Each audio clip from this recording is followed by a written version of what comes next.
Tu viu que no final dos vídeos o Team Blue tá sempre arrumando um jeito, né? Pegando alguma coisa que a gente erra aqui e tá sempre sacaneando, né? Eu vi. A sorte é que ninguém assiste, né? A galera chega ali nas despedidas, ali quando eu tô falando do MachineCast e tal, já desliga, e aí ninguém vê a sacanagem. Fala, meus amigos, daquele jeitão? A produção de filmes italianos durante os anos 80 foi gigantesca, com uma lista que parece quase infinita. E seriam meras cópias baratas do Mad Max, Rambo, Indiana Jones, Karate Kid, Rock Balboa, Aliens e muitos outros? Ou existiu aí um chamado cinemão raiz, corajoso e criativo? Eu sou Taylor Fábio e se vocês querem mais um vídeo para falar sobre isso, sejam bem-vindos a mais um Coleção em Ação Show. Pelos poderes de Grayskull.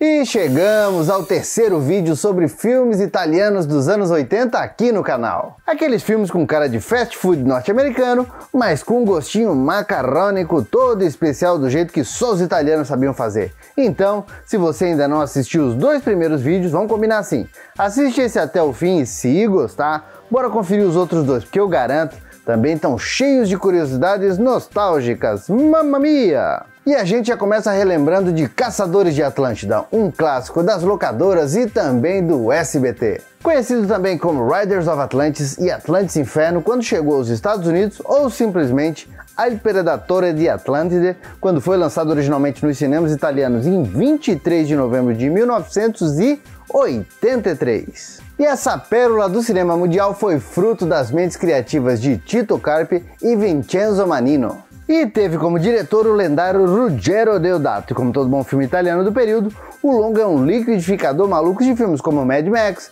Indiana Jones e ainda com aquela pitadinha saborosa de Rambo. Obviamente, grandes sucessos do período.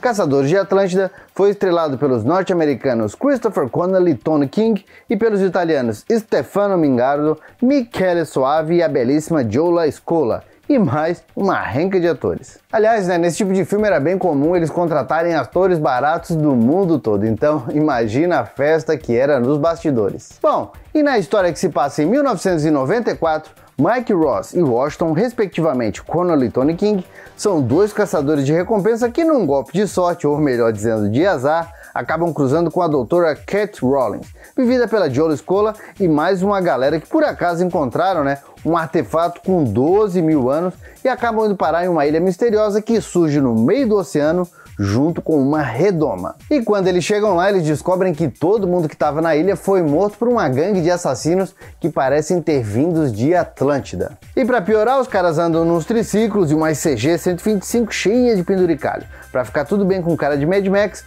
o líder dessa gangue é um sujeito brabão e esquisito que usa uma máscara de caveira cristal feita de material de Atlântida, mas que na verdade deve ter sido comprado em algum camelô da época. O negócio é que não dá pra pedir muito, né? A história é mais louca que encontrar o Coringa vestido de Batman na madrugada e a gente só pode esperar um monte de perseguições, mortes e maluquices. E olha, esse filme é divertido demais, principalmente para quem é fã de filmes de aventura do período, onde a criatividade tinha que falar alto, já que a grana para fazer esse tipo de filme era mais curta que coisa de porco. A dublagem brasileira desse filme era excelente e teve gente como Dário de Castro, André Filho, Francisco José, José Santana e olha só, até o Garcia Júnior nas vozes brasileiras.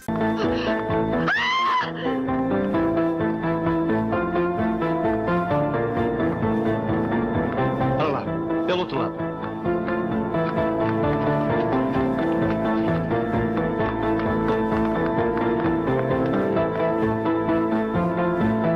Pronto, está pensando mesmo que eu? Claro que sim. Então vamos lá. Eu preciso de um pouco mais. Infelizmente, né, é quase uma aventura do Indiana Jones achar uma cópia dublada desse filme. Então se alguém tem, deixa aqui nos comentários que eu quero ficar sabendo.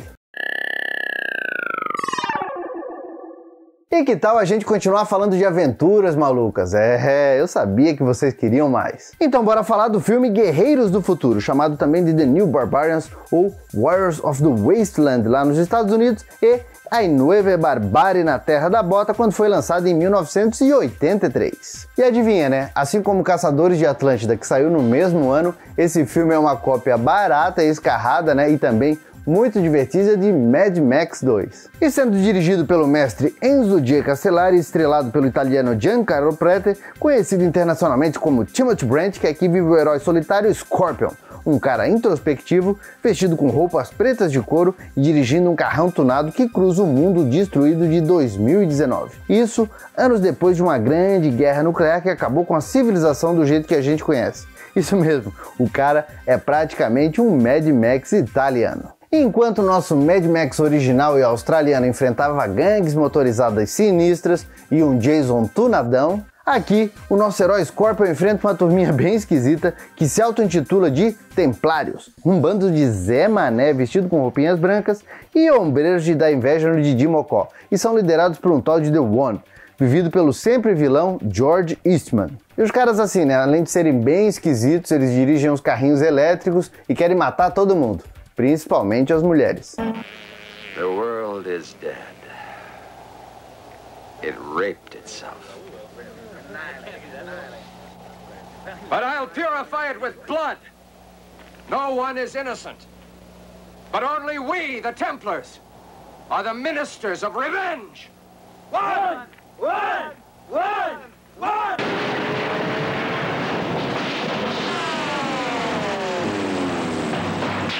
Bom, e lá por tantas, né, o nosso herói acaba cruzando o caminho dessa turminha e aí o pau acaba pegando literalmente. Com direito também a várias mortes muito bem feitas, de um jeito que só o Castellari sabia conduzir, e até umas cenas bem estranhas, quando o nosso herói solitário é literalmente encurralado pelos Templários, se é que vocês me entendem. E é óbvio, né, que o nosso herói Scorpion não vai deixar abaixo a perda da dignidade e vai enfrentar os Templários até o fim, sendo inclusive ajudado pelo misterioso arqueiro Nadir, vivido pelo carismático ator norte-americano Fred Williamson, que dizia as más línguas, adorava passar temporadas filmando na Itália, já que lá ele era o rei da mulherada.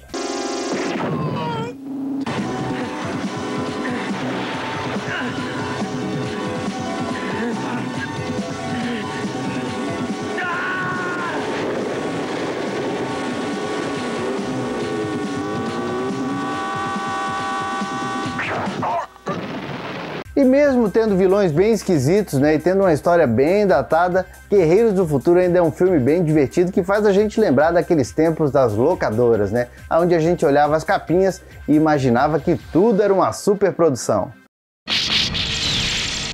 Mas será que só o Rambo, o Indiana Jones, o Mad Max, né, será que só essa galera inspirava os italianos a fazerem filmes?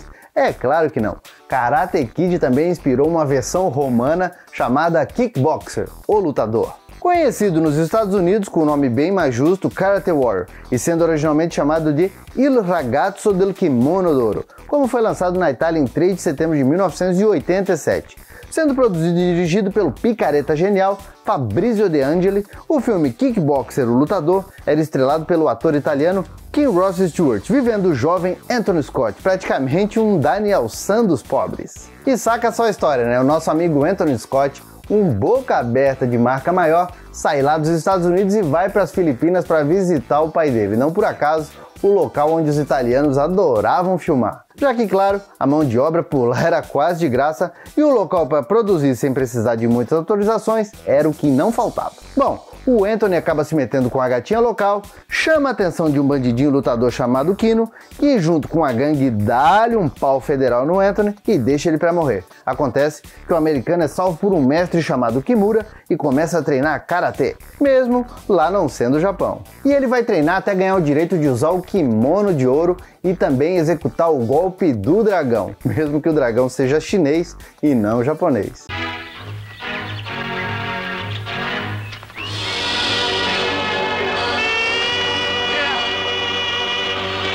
Bom, o negócio é que vocês já entenderam, no final ele vai enfrentar o tal do Kino, numa cópia muito barata, mas também muito divertida do Karate Kid. Inclusive, olha, vou dizer, esse filme deve ter agradado mesmo, já que ele ganhou não uma, mas 5 continuações, uma mais vagabunda que a outra, sendo o segundo filme ainda com Kim Rossi no papel principal e os outros 4 com outros personagens e atores daquele jeito maroto que só os italianos sabiam fazer. E Karate Warrior passou praticamente batido quando foi lançado em VHS aqui no Brasil e depois foi rebatizado de Kickboxer, o Lutador, apesar de ser um filme de karatê, sendo reprisado mas um monte de vezes na época da sessão Força Total da Band. E aí, se lembravam desse filme? Comenta aqui que vai ser bem divertido a gente falar sobre ele.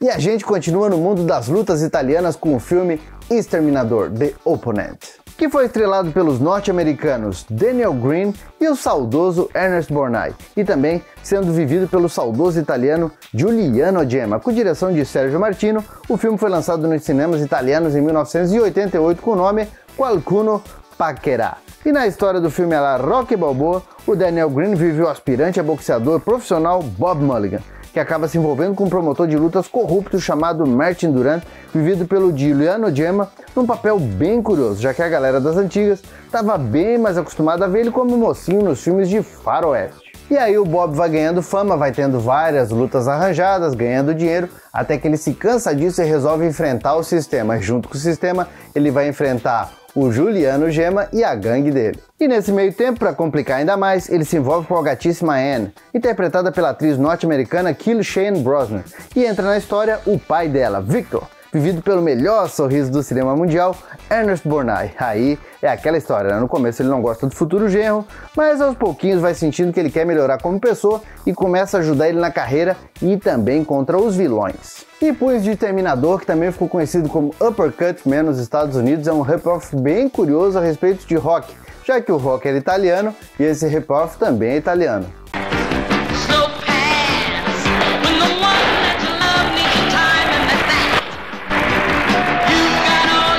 See? You didn't get to him. He's not afraid of you, Martin. Here, she's all yours. Shouldn't be too hard to get rid of a few slaves.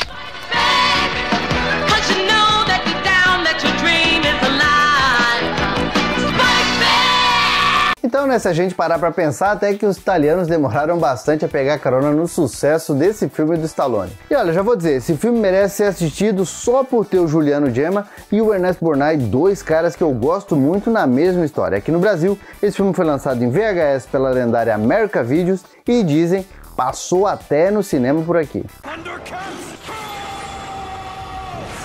E pra fechar com chave de ouro, que tal puxar um italianão de terror, hein? Os italianos eram especialistas nisso, então a gente vai falar do filme Alien, o monstro assassino. E o nosso escolhido da vez também tinha o nome de Alien Contamination, e esse filme foi lançado em 1980, obviamente para pegar carona no sucesso de Alien, o 8º passageiro do Ridley Scott. E a italianada, picareta que só, realmente vendeu esse filme como sendo uma continuação oficial de Aliens, pega só. Tá bom, eles não foram tão cara de pau quanto o diretor Ciro Ippolito e o seu Alien 2, Sulla Terra, feito no mesmo ano e inclusive tomou um baita processo dos norte-americanos por plágio. Ainda assim, o diretor Luigi Cosi tenta vender a história como sendo uma continuação dos Aliens. E saca só a história.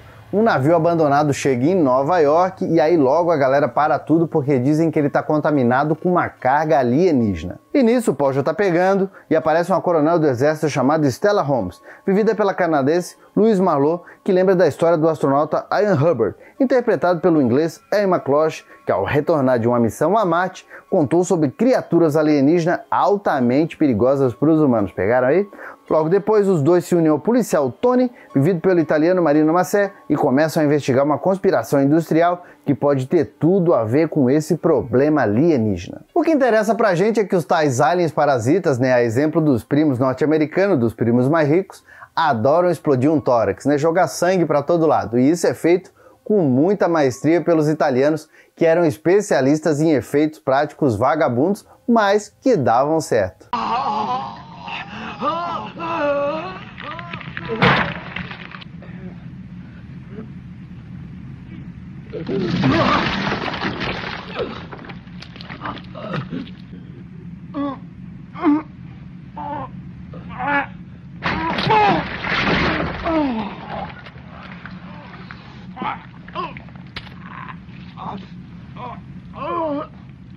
E no final, os nossos heróis ainda vão ter que encarar, né, um plot twist muito maluco daqueles que só os italianos sabiam fazer.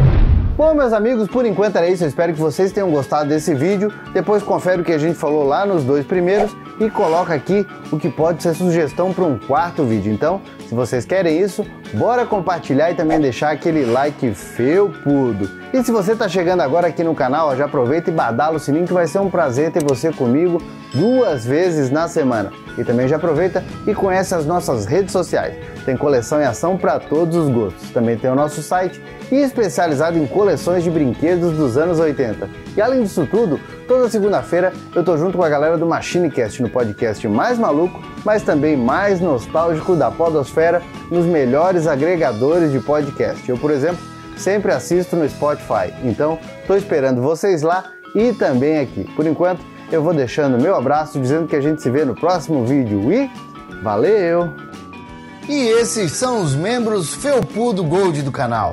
Muito obrigado por acreditarem e ajudarem a preservar a memória do passado. E aproveitando, vem ser um Felpudo Gold você também. Aperta aqui no botão Seja Membro para mais informações de como ajudar o canal.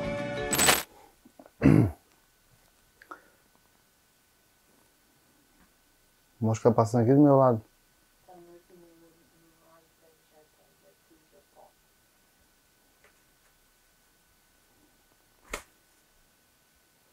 Ah, com essa força, nossa, nem uma formiga tu matava, né, filho?